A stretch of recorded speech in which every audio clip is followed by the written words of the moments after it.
நண்பர்கள் அனைவருக்கும் வணக்கம். இந்த முதல் நாள் சுற்றுப்பயணத்தில் இது இரண்டாவது கோயிலாக நாம் காண இருக்கின்றோம். முடேஸ்வர் சிவன் ஆலயம்.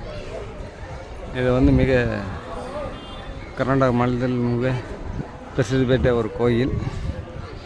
இந்த கோயிலில் வருபவர்கள் கடலில் குளித்து பிறகு சிவனை வழிபாடு செய்வது மிக சிறப்பாக இருக்கும்.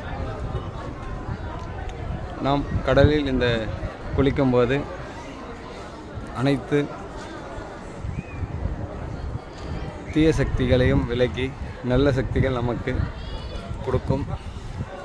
அதற்கு பிறகு நாம் சிவன் ஆலயத்தில் தரிசித்து நாம் வீடு திரும்பும்போது மனத்தில் உள்ள அனைத்தும் நினைக்கின்ற காரியங்கள் நிறைவேறும் என்ற ஐதீகம் உள்ளது.